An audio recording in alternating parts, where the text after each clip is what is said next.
Yo, it's Guido coming at you with a tactics talk and the new Leopard. New Leopard being chased by Anakin's betrayal there. I'm not really sure what's happening or why he's driving out into the middle, but he does and loses some hit points. Platooned up here in a pure tier 10 battle on Studzianski. A couple other good players, and I go up to this middle spot, and we're going to try out this new Leopard and its amazing accuracy. So that's been buffed pretty well. It's always been advertised as the long-range accurate sniper, but the gun did let it down a little bit. It just didn't seem to have the accuracy, but look how tight that circle is, right? Look at that. Look how fast it zooms in and how tight it was. I just flip the gun up, take a shot, and it goes basically where I am pointed, and that's pretty amazing. I'm running around here looking like I'm trying to avoid artillery, but guess what? There isn't any, so I'm not really sure why I'm doing that. Just force of habit, I guess. There's another one of the tanks that has been buffed, the STB-1. Notice over to my right there, down to the south, nothing good is happening down there, meaning that nobody has gone that way. So the Object 260 in my platoon, the T-95, FV, and a whole bunch of stack of guys, is up in the north. So I am keeping an eye here to the left, and I'm thinking, well, I'm not really sure what we're going to do about this. There's a JPZ still sitting on the cap. Hopefully he starts moving, and it turns out that he does. I'm actually going to fall back, because if they come through there pretty quickly, you know, this is a tier 10 battle, and tier 10 players are generally better, and they're going to figure something out pretty early that there's nobody down here. They're not getting lit, they're moving around a little bit, taking a peek, they're not seeing anything break. Pretty soon then they're going to filter through these buildings and see if they can't get some lights on guys camping in the back. So in order to cut that off, I'm going to head over this way. I know these bushes are here, so I'm going to sit in these. And my plan is to not do too much to get spotted, but really just to spot them. And unless they push hard, they're going to have a bit of trouble. Knock down that tree. Just in case as I'm moving around, I might hit it. I don't want them to know that I'm there later, so I'll knock it down, taking a chance that they might see that fall down from far away. But the WZ-132-1 does go up and scout, which is going to be important for letting us know that they, as of right now anyway, have not pushed in hard. So that's a good thing. So I'm going to go ahead and flow up this way. And I am spring-loaded to running away. But right now I can come up and support a little bit of the WZ-132. There's a pretty good scrap going up in the north. And I'm imagining, based on the players being higher tier, look at that. Look at the accuracy of that thing. I mean, I just drive forward and fire. Being usually pretty good players at this tier, I'm betting that a lot of them are flexing over to where the main threat is, but still, holy cow, all of a sudden, well, never mind, there is a big stack over here. So my bet was incorrect, and now I'm going to flex away from there because I do not want to push into that mess. I will not last very long. I see the JPZ going over. There's no artillery. We're winning handily in the north, so I'm just going to fall back into these bushes right here. This is one of the weaknesses of the Leopard. It cannot look backwards very well. It's got that higher deck back there. See that right there? How the gun then loses a lot of depression when you go over the back deck. So I'm going to pull back a little bit further, get further into these bushes, and I'll be looking for a shot. I'm setting up like this because I want to be able to run away, but it is causing me some issues with the depression, so I've got to get a little sideways.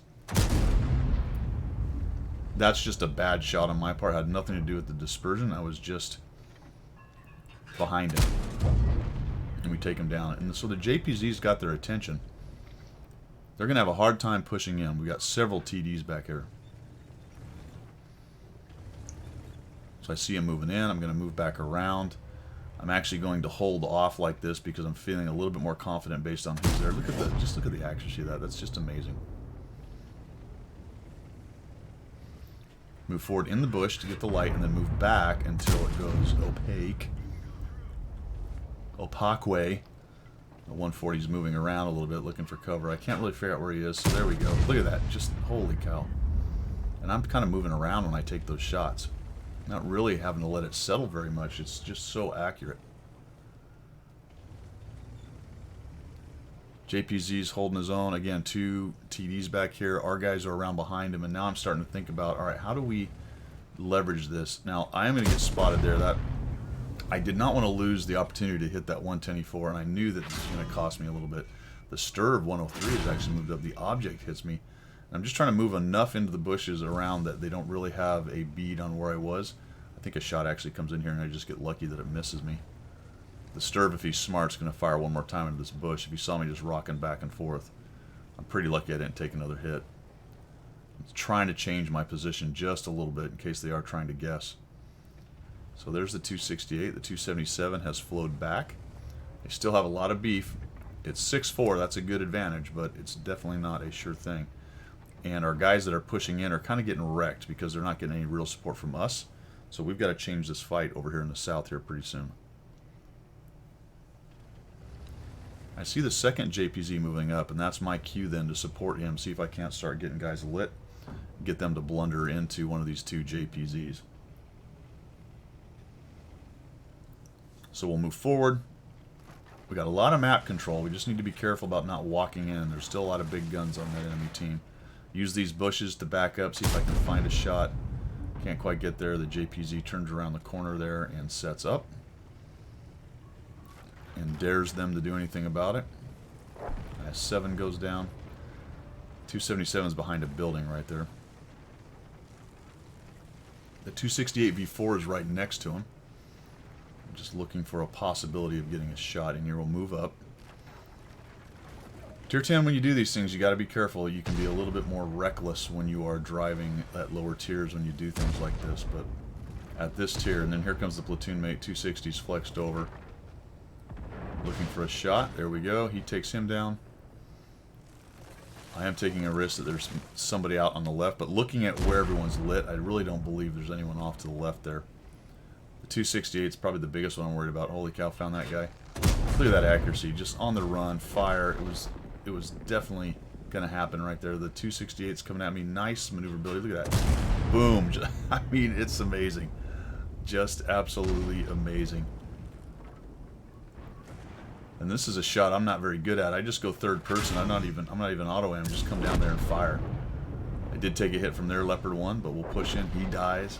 Spotting there, so 3,400 and 1,000 spotting.